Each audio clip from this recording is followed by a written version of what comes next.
कि अब Indian batters भी पूरा बता रहे हैं कि विकेट कितनी अच्छी है, जिसके बाद हमें ये अंदाजा हो रहा है, जो क्रिकेट को देखने वाले समझने वाले हैं वो ये कह रहे हैं कि आप 20 रन कम है। बल्कि मैं अभी तनवीर ऐसे पूछेंगे वो तो कहेंगे कि जी आप 30 रन कम है। बट पाकिस्तान ने पहले बैटिंग की, साहबजादा फरहान जबरदस्त, आज उन्होंने न्यूट्रलाइज किया बुमराह को एंड ऑल। बट तकलीफ की बात यह कि जब आपने मेन बॉलर्स को न्यूट्रलाइज कर दिया तो फिर आप पार्ट टाइमर्स से आउट हो गया एक्चुअली। बट उससे पहले वाली बात मेरे लिए ज्यादा इंपॉर्टेंट है, और उससे पहले वाली बात है फखर जमान की, when he was playing so good, what actually happened there? क्यों इतनी जलन थी? क्यों इतनी ये तो बेईमानी का खेल है फैसल। पैसे तो हर किसी के पास आते हैं लेकिन हर कोई बेईमान नहीं होता। सो दिस इज एक्चुअली बेईमानी का खेल। The catch that the out that was given Fakhar Zaman, it was unjust, बहुत ज्यादा अनजस्ट था। आप अपनी स्क्रीन पर भी देख रहे हैं। मुझे तो हैरत इस बात की हो रही है कि जब थर्ड अंपायर के पास ये गया तो उन्होंने ये एंगल दिस साइड एंगल उससे रिव्यू को दोबारा देखने की कोशिश ही नहीं की। मुझे बड़ी हैरत हुई इस बात के ऊपर।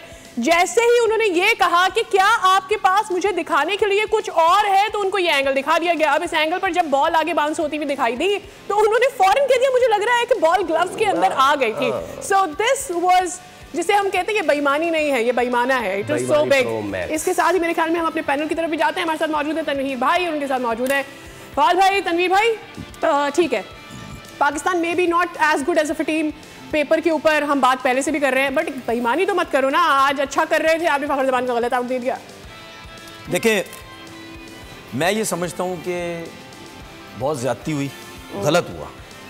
फखर जमान का जो आउट दिया गया वो बहुत गलत दिया गया। ठीक है, अगर आप नॉर्मल पेस पे देखें तो ऐसे लग रहा था कि उनके ग्लव्स में बॉल आया। ठीक है, अच्छा, उसके बाद आप स्लो मोशन में देखें, उस पे ऐसे लग रहा है कि ये नॉट आउट है। लेकिन प्रॉब्लम ये है कि मैच रेफरी के पास सिर्फ वही वीडियो थी जो फ्रंट की थी, साइड की थी ही नहीं। साइड का एंगल दिखाया लेकिन उसने दोबारा देखा नहीं। साइड का एंगल देखा लेकिन बहुत दूर था वो। उस टाइम था जब कमेंट्री चल रही थी, उस टाइम दिखाया गया, वो थोड़ा सा दूर मुझे लगा। ये देखें, ये एंगल नजर आ रहा था उस वक्त। ठीक है, क्योंकि कमेंट्री में ये भी बात हुई थी कि भाई साइड एंगल की बात ही नहीं हुई। साइड एंगल मैच रेफरी उसके पास, थर्ड अंपायर के पास था ही नहीं। मैं आपको बताऊं, इससे पहले वाला लेकिन यहाँ से देखिए यहाँ से भी ये नजर आ रहा था कि ऐसे लगता है बॉल नीचे लगा है या यू वुड एटलीस्ट इंक्वायर ना 3-4 दफा तो और देखिए। इसमें एक और चीज हम जब ऑफ कैमरा डिस्कस कर रहे थे, बहस कर रहे थे, एक्चुअली बहस नहीं कर रहे थे, डिस्कस ही चल रही थी। देखिए, ये टैक्टिस होती है प्लेयर की। ठीक है, कुछ बोलेंगे कि यार आउट था, कुछ बोलेंगे आउट नहीं था।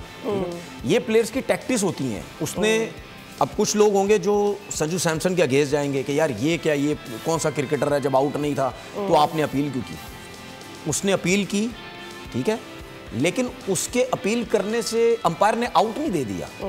जिसको हम बोलें कि यार मिडल पे जो अंपायर फ्रंट पे खड़ा हुआ उसने आउट दे दिया, इसने बेईमानी की, इसने यार ये आउट नहीं था। उसने अपील की, उसने चांस लिया, थर्ड अंपायर के बाद बात चली गई। ये सारा अब मुद्दा थर्ड अंपायर का था। अगर थर्ड अंपायर आउट नहीं देता तो संजू सैमसन क्या कर सकता था? लेकिन अभी तो हम थर्ड अंपायर पे हैं। मैं बात कर रहा हूं अंपायर ने आउट गलत दिया है। अंपायर ने आउट गलत दी है। सब्सक्राइब करें और बेल दबाएं ताकि कोई खबर रह न जाए।